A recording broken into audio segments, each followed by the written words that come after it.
بسم اللہ الرحمن الرحیم. آج کا ہمارا ٹاپک ہے section 153B Pakistan penal code. تو اس کے لیکچر اس سیکشن کے بعد ہم ایک فریز آپ کے ساتھ ڈسکس کریں گے اور پھر ایک شعر ہوگا. آپ سمجھیں آپ کے لیے فائدہ مند ہے یہ لیکچر کسی بھی طور سے، تو آپ کائنڈلی سبسکرائب ضرور کریں تاکہ ہر لیکچر آپ تک پہنچتا رہے. تو فرسٹ آف آل میں اس کی ڈیفینیشن پڑھ دیتا ہوں جیسا کہ PPC میں پرووائڈڈ ہے. Whoever by words either written or spoken or by signs or by visible representations or otherwise induces or attempts to induce any student or any class of students or any institution interested in or connected with students to take part in any political activity bracket mein which disturbs or undermines or is likely to disturb or undermine the public order shall be punished with imprisonment which may extend to 2 years or with fine or with both. یعنی جو کوئی الفاظ سے چاہے وہ بولے گئے ہوں یا لکھے گئے ہوں یا نشان سے، سائن سے یا ویزیبل ریپریزنٹیشن سے، تصویر کشی سے یا کسی دیگر طریقہ سے مائل کرتا ہے، انڈیوسز یا مائل کرنے کی کوشش کرتا ہے کسی بھی طالب علم کو یا طالب علموں کی کسی کلاس کو، جماعت کو یا کسی ایسے ادارے کو جو اسٹوڈنٹس میں دلچسپی رکھتا ہے یا ان سے رابطے میں کہ وہ کسی سیاسی سرگرمی میں حصہ لیں. مائل کس لیے کرتا ہے کہ وہ کسی سیاسی سرگرمی میں حصہ لیں. یہاں پر جو میں نے عرض کیا بریکٹ میں، تو سیاسی سرگرمی کون سی والی؟ جو امن عامہ کو، پبلک پیس کو ڈسٹرب کرے، پریشان کرے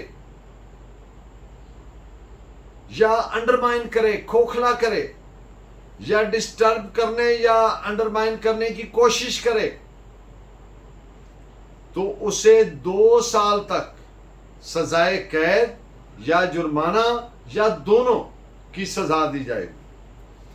اس کے ساتھ ایک ایکسپلینیشن بھی ہے اس سیکشن کے ساتھ، جس کا مقصد یہ ہے کہ سیکشن 153B PPC میں سیاسی سرگرمی انکلوڈز میں شامل ہے کسی سیاسی مقصد کے لیے جلوس نکالنا، مظاہرے کرنا، ہڑتالیں کرنا، اجلاس کرنا، جلسے کرنا. اب اس کے سکوپ اور اپلیکیشن پہ بات کرتے ہیں. First of all section 153B جیسا کہ ابھی آپ نے سنا، یہ مارشل لا کے دور میں جو ایوبی مارشل لا تھا 1962 میں، اس کو PPC میں انسرٹ کیا گیا بائی آرٹیکل 70 آف 1962. کسی ڈیموکریٹک سوسائٹی میں تو ایز سچ ریسٹرکشنز نہیں ہوتی، سیاسی سرگرمی کو کوئی شجر ممنوعہ نہیں سمجھا جاتا، بلکہ ہر مہذب معاشرے میں، ہر ڈیموکریٹک سوسائٹی میں سیاسی سرگرمی میں حصہ لینا ہر شخص کا بنیادی حق ہے. جب ایک شخص دوسرے شخص کی بہتری کیسے کر سکتا ہے، کیسے معاشرے میں رہنا ہے، جب ایک شخص دوسرے شخص کے بارے میں سوچتا ہے تو وہ سیاسی ہوتا ہے. کسی نے کیا خوب کہا کہ غیر سیاسی تو صرف جانور ہوتے ہیں.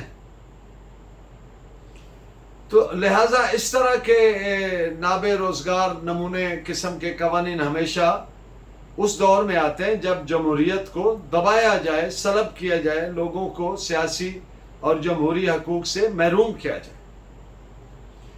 سیکشن 153B کو بطور ایک نیا آفینس تو شامل کر لیا گیا، لیکن اس کے کمنزوریٹو جو پروسیجرل امینڈمنٹ تھی وہ نہیں کی گئی. یعنی یہ نہیں بتایا گیا کہ اس کا موڈ آف انویسٹیگیشن کیا ہوگا، اس کا ٹرائل کیسے ہوگا، کون سی کورٹ کو اختیار سماعت ہوگا ٹرائل کرنے کے لیے، کون سی کورٹ کمپیٹنٹ ہوگی، لائک دیٹ. ایسے کچھ بھی نہیں کیا گیا.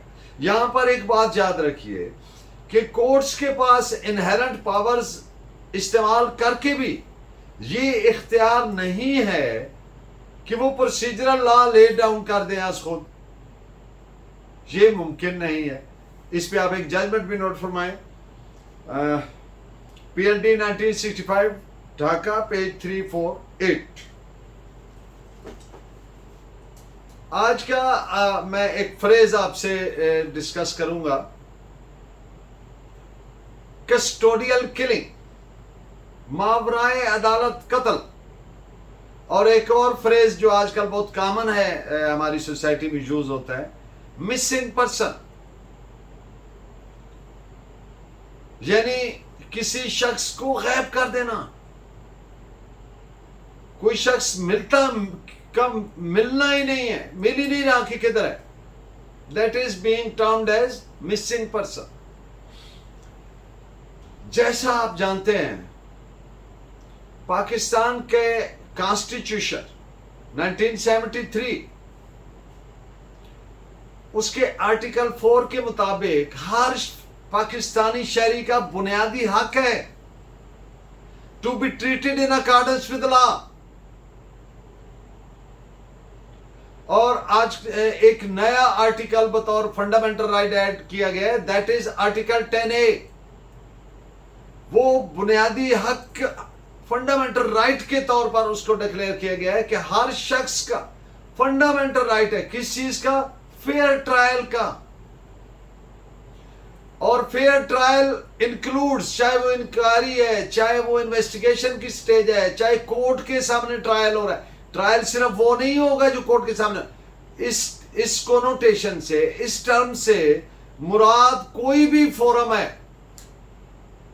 تو اس کا فیئر ٹرائل اس کا فنڈامنٹل رائٹ ہے. ایک بات.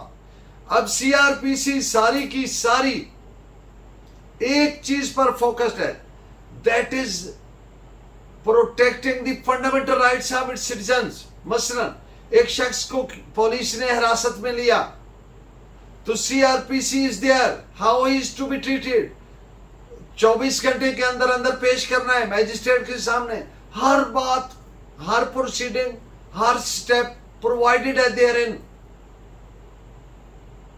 اور کسی شخص کو without lawful justification, without observing the legal formalities as provided by law گرفتار کیا ہی نہیں جا سکتا. فریڈم آف کیوں نہیں کیا جا سکتا؟ کیونکہ freedom of movement is a fundamental right of every citizen of state. So when a person is arrested, جب بھی کسی شخص کو گرفتار کیا جاتا ہے اس کا بنیادی حق ہے کہ اس کے ساتھ قانون کے مطابق ٹریٹ کیا جائے. اس کو غائب نہیں کیا جا سکتا. یہ انکانسٹیٹیوشنل ہے، یہ انلیگل ہے، یہ انہیومن ہے، یہ اگینسٹ دی فنڈامنٹل رائٹس ہے. اور اس کو کوئی شخص مار نہیں سکتا.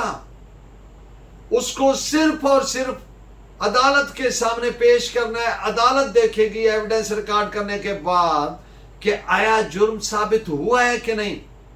لیکن اگر اس کو جس کو میڈیا والے کہتے ہیں ماورائے عدالت قتل، اس کو قتل کر دیا جاتا ہے، تو پھر ایک سپریم کورٹ کی ججمنٹ ہے جس میں انہوں نے یہ کہا ہے کہ اگر ایسے ہوگا تو پھر سمجھا جائے گا کہ ریاست کی رٹ ختم شد، قانون کی کوئی عملداری نہیں ہے اور جنگل کا قانون ہے. یہ پاکستان کی عدالت کا فیصلہ ہے، سپریم کورٹ کی عدالت کا. آپ نوٹ فرمائیں P L D 1998 supreme court page 388. And in the end of the lecture آج کا شعر ہے، کتنے دلکش ہو تم، کتنے دلجو ہیں ہم، کیا ستم ہے کہ ہم لوگ مر جائیں گے. Thank you very much. Please keep watching and guiding me by your valuable comments. Allah Negeban.